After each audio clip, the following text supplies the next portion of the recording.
Stories from the East and West.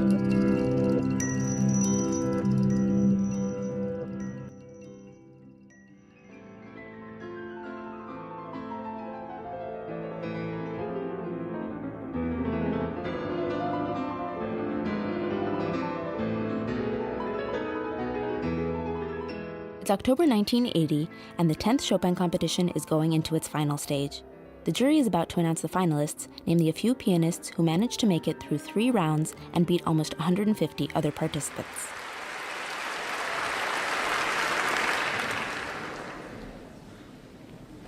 Irina Pietrowa, Erik Berszon, Iwo Pogorelić, Akiko Eli, Artyom Papazian, Tatiana Shebanova, Dang Tai-son.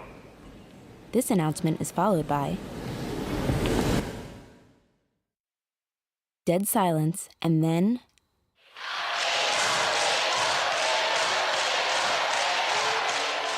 people went crazy, ranting, shouting, protesting. There's anger, there's confusion, and then something completely unprecedented happens. 2 jury members actually walk out.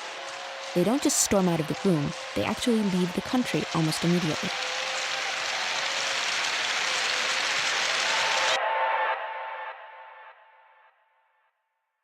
I'm sure our listeners have, at this very early stage, 2 fundamental questions on their minds. Meaning? Question number 1, they'll want to know, what made the crowd go so crazy? Question number 2, I'm sure they're also asking, who cares about a classical music competition anyway? Well, the time will come for answer number 1. But answer 2? If any of our listeners think that the Chopin competition is just another boring classical music competition, only interesting for a chosen few, they're very mistaken. Could you read that paragraph that I marked in this book? These are memories from Poland's finest music critic of the 20th century. Over these few days, the entire city talks only about piano playing, and every taxi driver knows best how the finale of the B-flat minor sonata should be played. On trams and buses, people are at one another's throats over their favourites for the prizes. In front of the Philharmonic, crowds of people who couldn't get a ticket. Sometimes the riot militia has to be called in to assist, but that doesn't always help. Man, what did I just read? Riot police? I'd forgotten about that little episode. Yep, the competition is never boring. We'll be using the 1980 edition as a pretext to answer a question that comes up a lot in the art world. Who is Banksy? Yeah, not that one. I've always wanted to know that, though. Well, we have a better question, and you know it. Okay, Nitsan, okay, spoil my fun. Tell them the real question. How do we even begin to judge art?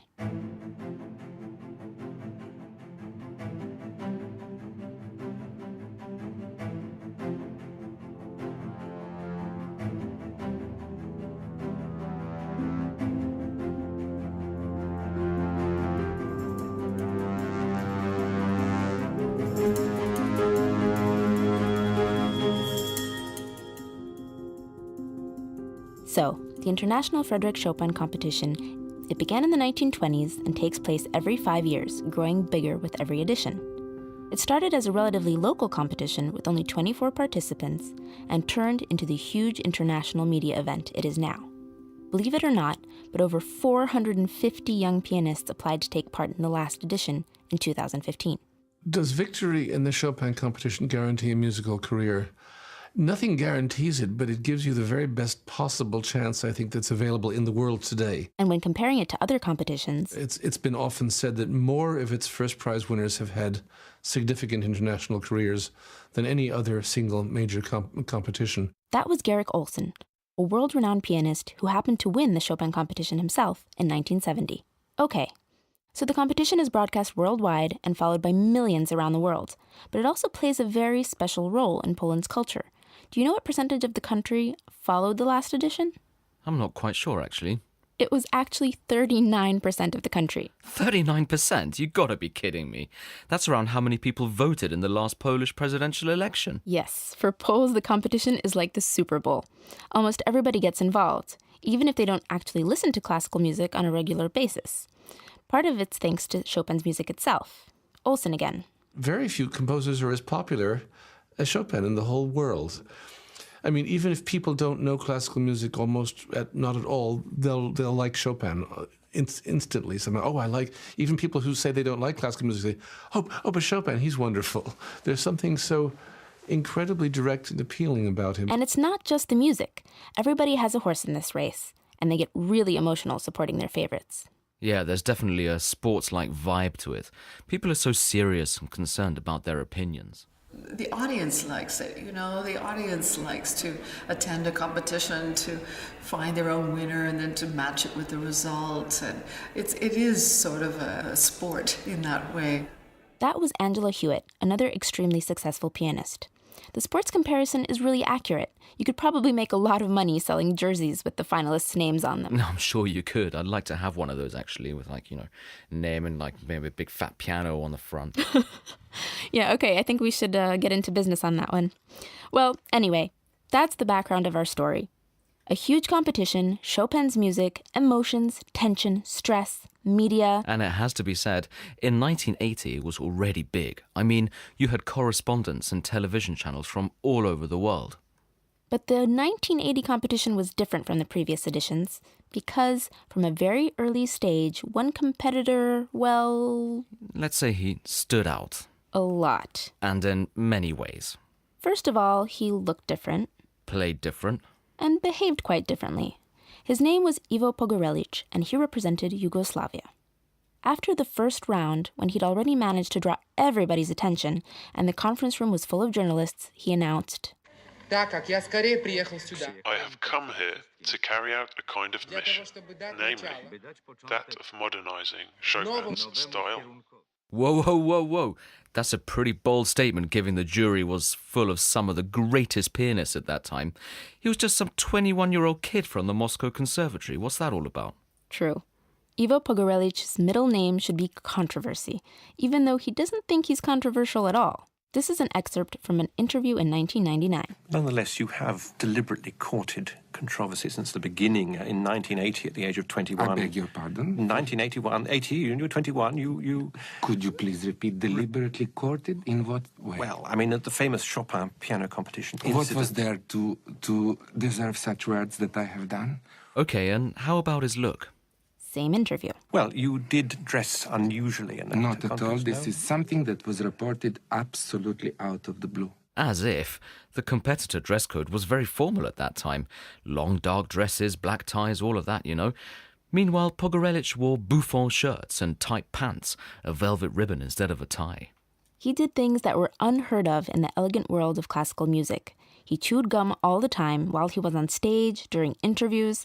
For music buffs at the time, it was horrifying. And then there was the way he played that piano. Critics use words such as maverick, swanky, unabashedly eccentric, dandified, deviated, pretentious, but also deeply personal, poetic, revolutionary, fresh. We could go on and on, but as you can see, the opinions were, to say the least, polarized. And here, we've arrived at the eternal bone of contention, the reason for most of the arguments about the Chopin competition.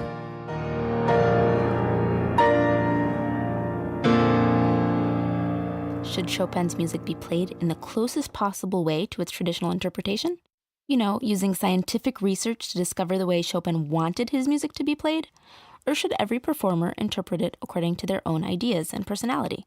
Let's hear what 3 jury members from the 2015 edition think. I care about text of Chopin, first, because I think it's very important, first of all, to try to do what Chopin wrote us. That was Dina Jofe, pianist and master teacher from Latvia. Now Garrick Olsen again. I would like to hear excellence of technical standard and interesting and possibly beautiful sound. And good musicianship, and then that indefinable extra something, which is personality. Now for Nelson Gerner, the outstanding Argentinian pianist. For me, the criteria being in a jury of a competition is interpretation. It is if the player has something that it is truly his own to say. I'm interested in hearing his voice. All 3 of them were on the same jury. Imagine the arguments they must have had. Now, let's listen to some audio, just to give you a taste of how different Pogorelić was. Here's a performance of Chopin's Sonata No. 2 in B-flat minor, played by the winner of the 2015 competition, Sung-Jin Cho.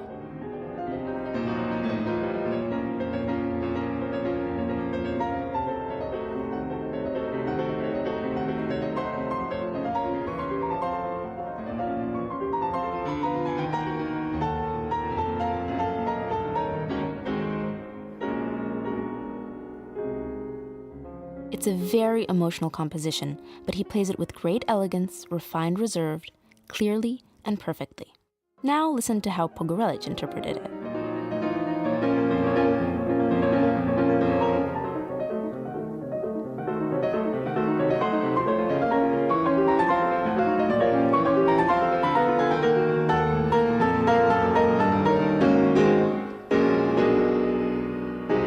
He's ferocious, bashing the piano, spilling his guts, hitting a bunch of wrong notes.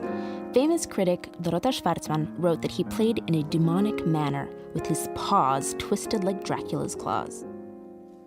Let's listen to the difference again. Here's Sung-Jin Cho once more.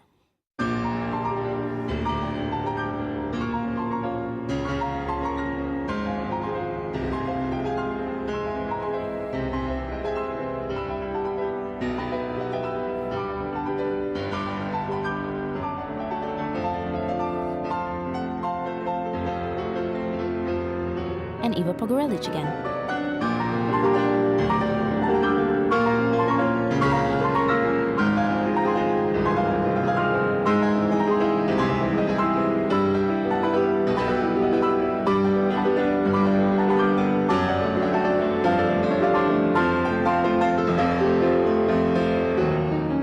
You can hear the difference, right? Yeah, I think we all do. I'd say it's considerable, yet subtle at the same time. I mean, knowing the level of excitement it stirred. Yeah, the level of excitement was explosive.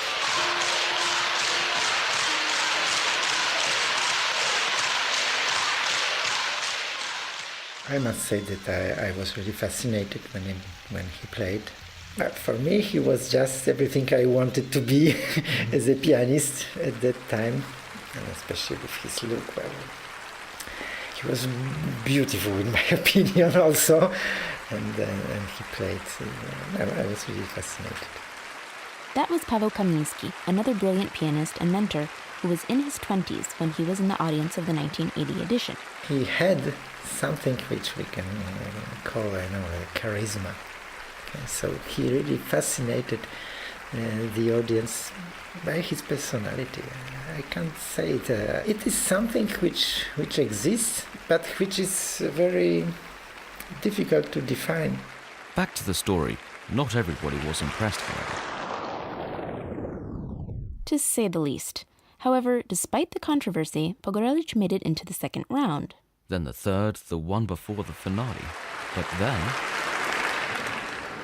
Irina Pietrova, Eric Bershon, Eva Pogorelić, Akiko Ebi, Artyom Papazian, Tatiana Shebanova, Dang Tai-son.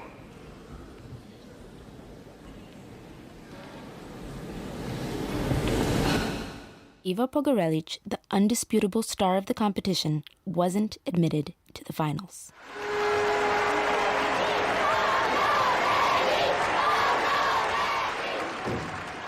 It wasn't just the audience who were angry. The super pianist judges Martha Argerich and Nikita Magalov performed their famous walkout.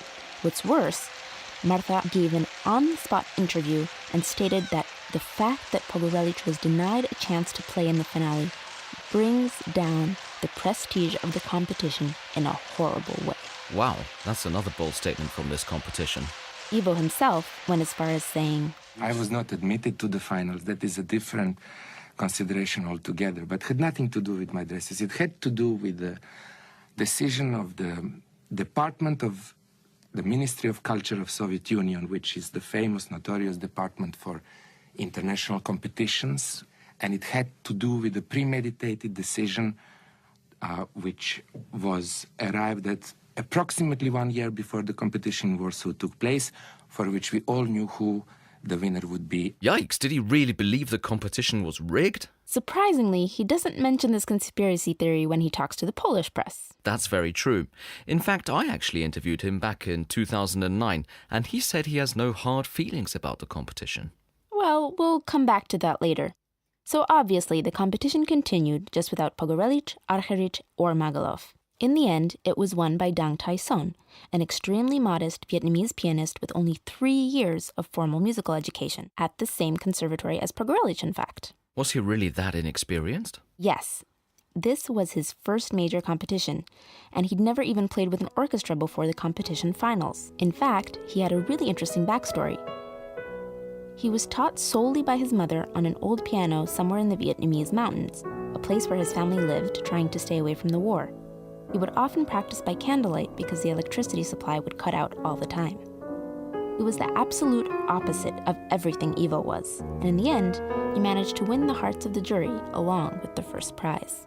Yeah, so that when I got this first prize, I know that right away that I was not ready.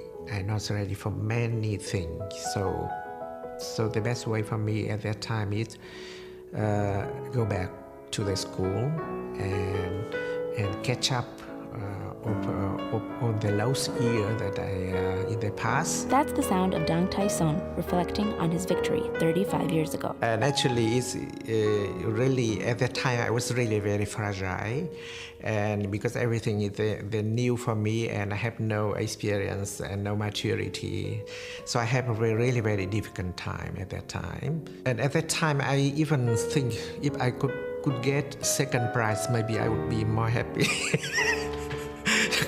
It's less a kind of responsibility, you know.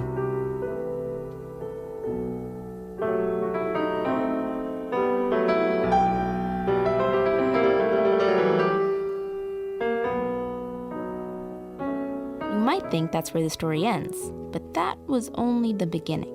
For 2 people at least, Dang Tai Son and Ivo Pogorelić. Dang Tai Son really did go back to the music conservatory, feeling his career needed a few years to lift off. But Ivo's career, it skyrocketed. He immediately had record labels begging for a contract and booking agents lining up. He became a star pianist overnight. He's had a very successful career since and remains one of the most divisive and well-known pianists even today. Actually, Pogorelić is the most famous pianist from this competition, so he didn't really...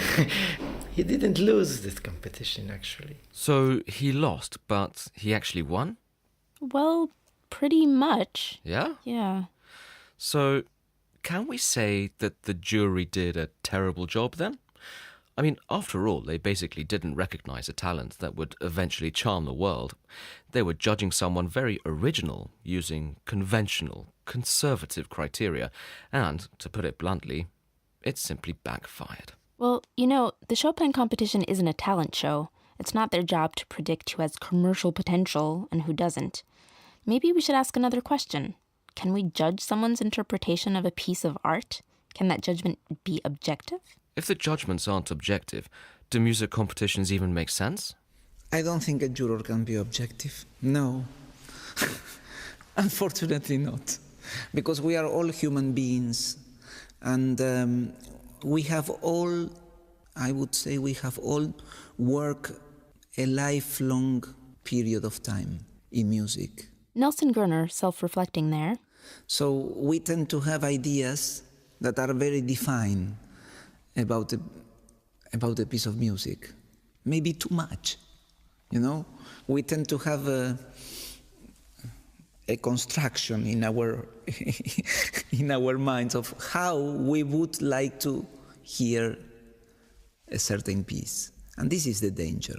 We have to remember that most of these jury members are successful active pianists themselves, with their own manners, ideas, personalities, and ways of interpreting Chopin's music. Dang Tai Son again. We all say that we are objective, but nobody knows, because even jury, you have a different nature. Yeah, someone more emotional, someone more sensitive, someone even more rational.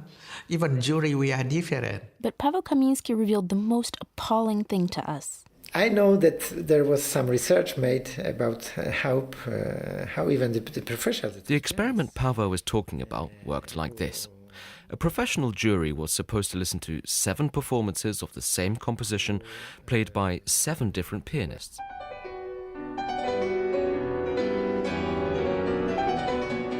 Then they had to rate all 7 from 1 to 10 and justify their arguments. What they didn't know is that it was actually only 6 performances, because one of them was played to them twice. First after a mediocre performance, and the second time after a brilliant one. I'm sure our listeners can predict what happened. The judgments were completely different, and the justification they gave was completely different.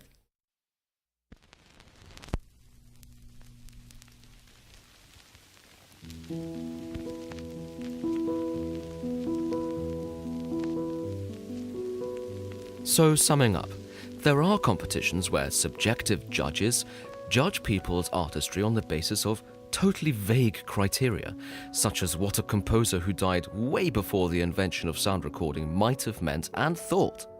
They give medals and prizes for these judgments, even money and recording deals. The absurd cherry on top? The audience absolutely loves it. They completely lap it up, getting emotionally engaged to such an unbelievable level. Well, if you put it that way, then... Yeah, but seriously, why do people still organize competitions like this? Why do people even want to take part? Why do jurors continue to judge if they're fully aware that they can't even do it objectively? Wait. You just turned it all into pure absurdity. But these competitions do make sense, at least to a certain extent. First of all... So I think it's a kind of play. We like competitions. Like Pavel says, we like competitions. Competitions serve as a sort of accessible form that gets people interested in classical music, which, let's admit, sometimes has this image of being quite elitist. The music which becomes less important to many people now, less understandable. And these broadcasts from the competition really make you understand the music better. There are experts in the studio, replays, analysis. So it's good that if even by this with artificial means, people can be interested in this kind of music. So it's like a festivals also. They just gather people to listen to this music. And the secret to it all? We treat the results just like any other competition, like a 100-meter sprint, for example. The first to cross the finish line is the winner. Meanwhile, there's a lot more ambiguity here. Pogorelić's overnight stardom wasn't the only instance when a quote-unquote loser in the competition ended up with a great career. Not only him didn't pass to the final. Also, for example, Angela Hewitt, a Canadian pianist, which is quite famous now. And then there are many other examples, even the wonderful Nelson Gerner, who we heard earlier in the episode. He didn't even make the finals, but now he even judges the thing. It proves that just by participating and showing something original, something that might be appealing to an audience or industry professionals. And then there is also a phonographic industry, so competitions are part of this in the musical industry. A young musician can get the exposure they desperately need to jumpstart an impressive career. And it can happen completely, regardless of what the jury might think of their performance. So I think it's good. And the question of these laureates of the prizes, it cannot be taken too seriously. Not too seriously is, in my opinion, the key to understanding the nature of the competitions. In the end, aren't we all judges of every competition we've ever followed? You know, at the end of the day, it's up to us whether we decide to buy somebody's album or to go to see somebody's performance. That's a very good point. And last but not least, we should remember that the competitions aren't just for the audience and the judges, but also for the competitors. If the contestants can approach it in the right way, there are many things they can learn. Listen to Kate Liu, a third prize winner from the 2015 Chopin Competition. Even if you're in a competition, you have to just enjoy the music while you're playing. Even in a competition, there are these judges staring down at you. But you know what they're looking for is just musicianship and just how you feel in the moment, just in the moment, not even like your whole year or something. And it might change per stage performance and things, but you just have to be in the zone and in the moment and I think competitions are good at making us be in the zone, or making us learn to be in the zone while other people are still critiquing you. The last word has to go to our main protagonist, though, Ivo Pogorelić. A talent always finds the way through. This episode of Stories from the East and West was a Wirewalker studio production for Culture.pl. Our team included Wojciech Oleksiak, Adam Żuławski, John Beecham, Nitzan Reisner, and our intern Michael Keller. A big thanks to Paweł Kamiński for joining us on this episode. We'd also like to thank the Frédéric Chopin Institute for all their help and allowing us to use their archival recordings and footage. To see the notes from this episode, just tap the show art in your podcast app or visit storiesfromtheeastandwest.com. If you enjoyed the show, make sure to subscribe for future episodes. And remember to give us a review on Apple Podcasts. It'll help others find the podcast too.